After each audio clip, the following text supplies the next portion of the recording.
Welcome to colour বার। আমি দেবস্মিতা শুরু করছি বিনোদন জগতের স্পাইসি লেটেস্ট খবর আর গসিপ নিয়ে এন্টারটেইনমেন্ট বুলেটিন কালার বার।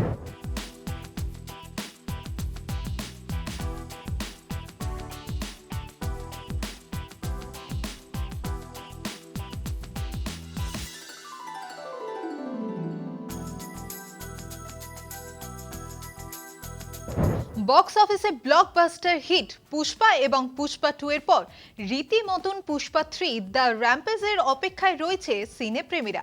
শোনা যাচ্ছে যে এবার নাকি ফ্র্যাঞ্চাইজি তৃতীয় ছবিতে দেখা যাবে ভারতীয় বিনোদনিয়ার দুই হেভিওয়েটকে। এই মুহূর্তে নাকি পুষ্পা 3 দ্য র্যাম্পেজ নিয়ে বড় সড় ভাবনা চিন্তা করছে ছবির প্রযোজনা সংস্থা। এর আগে পুষ্পার বাকি দুই ছবির থেকেও নাকি অনেক বেশি কিছু তৃতীয় ফ্র্যাঞ্চাইজিতে যোগ করার কথা ভাবা হচ্ছে। ইতিমধ্যেই শুরু হয়েছে ছবির প্রি প্রোডাকশনের কাজও। আর এরই সঙ্গে শোনা যাচ্ছে যে ছবির একটি গুরুত্বপূর্ণ চরিত্রে দেখা যাবে সলমান খানকে।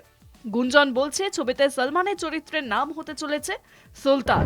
মুক্তি পেল ও রোমিও ট্রেলার, আর প্রথম ঝলকেই স্পষ্ট এ কোনো সোজা সাপটা প্রেম কাহিনী নয়, বরং প্রেমের ভিতর দিয়েই হিংসা, ক্ষমতা আর নৈতিক ধ্বংসের এক ভয়ঙ্কর যাত্রা। সেই সঙ্গে ফিরল পুরনো অতীত। মুম্বাই শহরের গলিঘুপচি, রক্তারক্তি, নাচা গানা আর প্রতিশোধ সবকিছুকে এক সুতোয় বেঁধে ফেললেন বিশাল ভরদ্বাজ। ও রোমিও ছবিতে ৯ দশকের অন্ধকার জগতের অন্যতম গ্যাংস্টার হোসেন উস্তারার জীবন কাহিনীর আধারে শহীদের চরিত্র সাজিয়েছেন পরিচালক বিশাল ভরদ্বাজ, যার সঙ্গে দাউদ ইব্রাহিমের একেবারে সাপে নেউলে সম্পর্ক ছিল বলে শোনা যায়। মুম্বাইয়ের রাস্তাকুড়ে থেকে কিভাবে অন্ধকার সাম্রাজ্যের দাপুটে ডন হয়ে ওঠে এই উস্তারা, শাহিদের চরিত্রের মাধ্যমে সেই নৈরাজ্যের কাহিনী ফুটিয়ে তুলেছেন ভরদ্বাজ।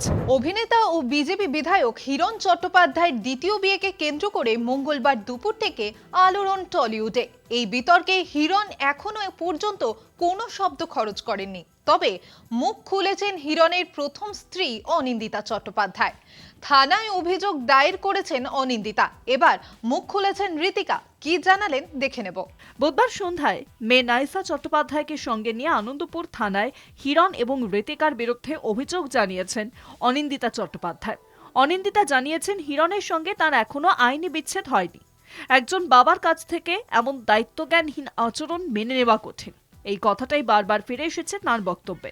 বুধবার সন্ধ্যায় প্রথমবার নীরবতা ভাঙলেন হিরণের দ্বিতীয় স্ত্রী ঋতিকা গিরি। ঋতিকা লিখেছিলেন, যদি মনে হয় আমাদের বিয়ে বেআইনি তাহলে একটাই কথা, আইনি পদক্ষেপ করতে বলুন। এরপর এই বিষয়ে কিছু বলার নেই। ঋতিকার ইনস্টাগ্রাম পোস্টের পরে অনিন্দিতা থানায় যান অভিযোগ দায়ের করতে। ঋতিকা তার পোস্টে দাবি করেছেন হিরণের সঙ্গে গত ৫ বছর ধরে তিনি দাম্পত্য সম্পর্কে রয়েছেন। তার আরও দাবি, হিরণ অনেক আগেই অনিন্দিতাকে ডিভোর্সের নোটিশ পাঠিয়ে রেখেছেন। নাইসা চট্টোপাধ্যায়কে সঙ্গে নিয়ে আনন্দপুর থানায় হিরণ এবং ঋতিকার বিরুদ্ধে অভিযোগ জানিয়েছেন অনিন্দিতা। অনিন্দিতা এবং নাইসার সঙ্গে ছিলেন তাদের আইনজীবী। নতুন স্বপ্নের ঠিকানা কলকাতায়। কলকাতার বিনোদন জগতের নতুন দিগন্তের সূচনা করল house of vision studio. House of vision স্টুডিওজের উদ্বোধন শুরু হলো দেবপ্রসাদ হালদার ও অমিতাভ ধরের সৃজনশীল যাত্রা। নতুন অধ্যায়ের সূচনা হলো হাউস অফ ভিশন স্টুডিওজের আনুষ্ঠানিক উদ্বোধনী মাধ্যমে।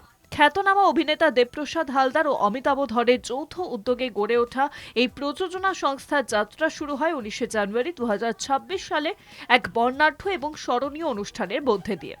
শিল্প, সংস্কৃতি ও সৃজনশীলতার মেলবন্ধনে এই স্টুডিও আগামী দিনে বাংলার বিনোদন জগতে নতুন দিশা দেখাবে বলেই মনে করছেন ইন্ডাস্ট্রির বহু মানুষ। উদ্বোধনী অনুষ্ঠানে টলিউডের একাধিক জনপ্রিয় শিল্পীর উপস্থিতি অনুষ্ঠানটির গুরুত্ব আরও বাড়িয়ে তোলে।